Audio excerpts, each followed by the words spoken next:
सुप्रभातम प्रिय छात्राः। आज हम षष्ठः पाठः समुद्रतटः को पढ़ेंगे। इससे पहले की कक्षा में हमने इसी पाठ के प्रथम अनुच्छेद को पढ़ा है।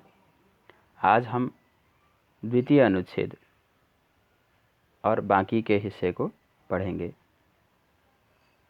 तो आइए प्रारंभ करते हैं। देखिए, पहले मैं एक बार पढ़ लेता हूँ और आप भी इसे ध्यान से सुनेंगे और शुद्ध उच्चारण के साथ पढ़ने का अभ्यास करेंगे। इसके पश्चात हम पाठ को समझेंगे। चलिए, तो देखें। अस्माकं देशे, यहाँ से देखेंगे, अस्माकं देशे बहवः समुद्रतटाः सन्ति। एतेषु मुम्बई, गोवा, कोच्चि, कन्याकुमारी, विशाखापत्तनम, पूरी तटाः अतीव प्रसिद्धाः सन्ति। गोवा तटः विदेशी पर्यटकेभ्यः समधिकं रोचते। विशाखापत्तनम तटः वैदेशिकव्यापाराय प्रसिद्धः। कोच्चि तटः नारिकेलफलेभ्यः ज्ञायते। मुम्बईनगरस्य जुहू तटे सर्वे जनाः स्वैरं विहरन्ति। चेन्नईनगरस्य मेरिना तटः देशस्य सागरतटेषु दीर्घतमः। भारतस्य तीसरीषु दिशासु समुद्रतटाः सन्ति। अस्माद् एव कारणात् भारतदेशः प्रायद्वीपः इति कथ्यते। पूर्वदिशायां बङ्गोपसागरः, दक्षिणदिशायां हिन्दमहासागरः, पश्चिमदिशायां च अरबसागरः अस्ति। एतेषां त्रयाणाम् अपि सागराणां सङ्गमः कन्याकुमारीतटे भवति। अत्र पूर्णिमायां चन्द्रोदयः सूर्यास्तं च युगपदेव द्रष्टुं शक्यते। आइए अब हम इसी को समझेंगे।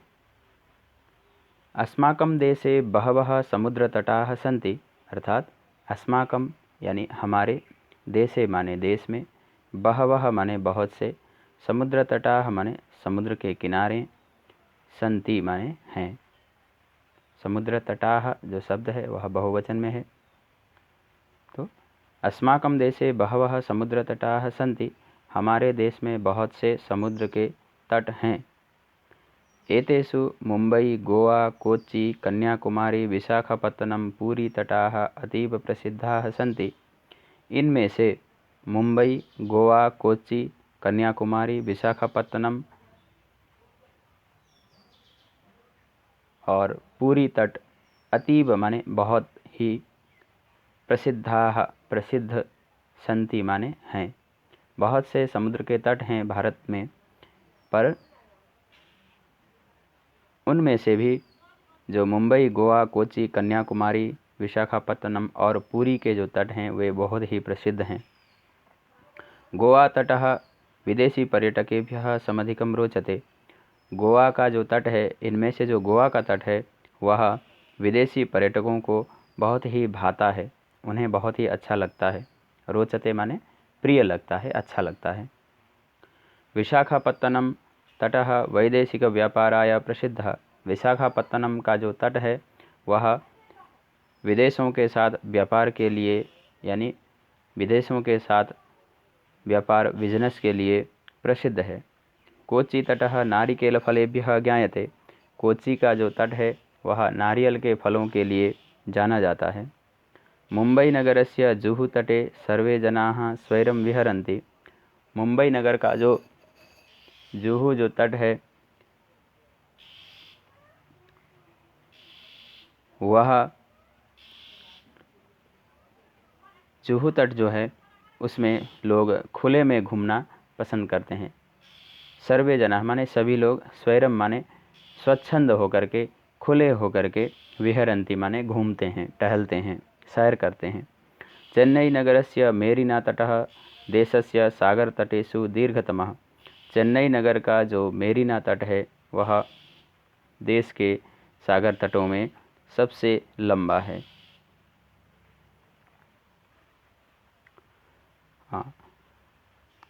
तो चेन्नई नगरस्य मेरीना तटः देशस्य सागरतटेषु दीर्घतमः।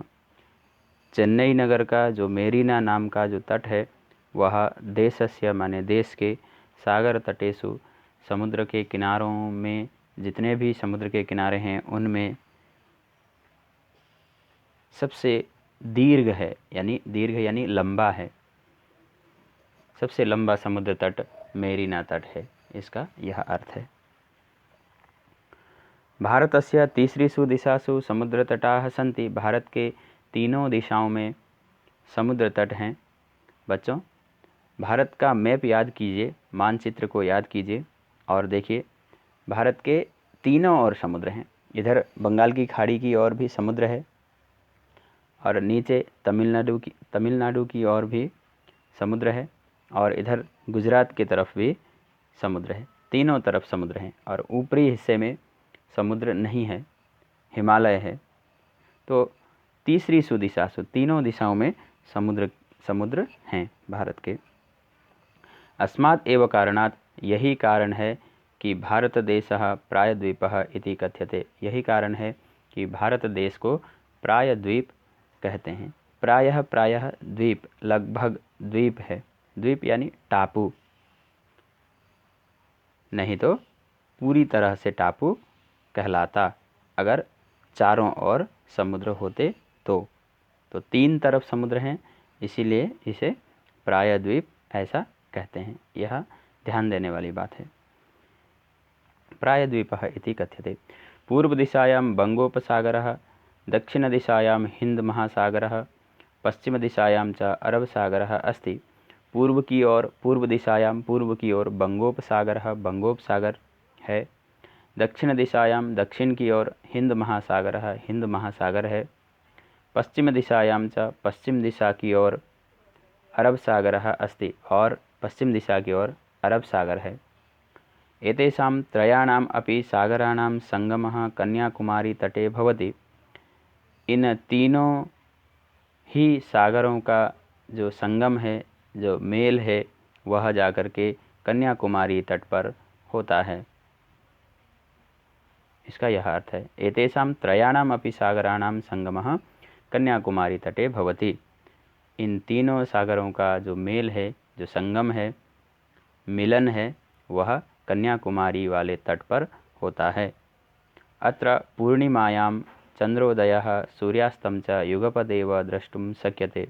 अत्र माने यहाँ, कन्याकुमारी तट पर, पूर्णिमायां, पूर्णिमा के दिन, चंद्रोदयः, चंद्रमा का उदय, सूर्यास्तं च, और सूर्य अस्त, युगपदेव, युगपदेव माने साथ साथ, द्रष्टुम माने देखा जा सकता है, शक्यते जा सकता है, देखा जा सकता है।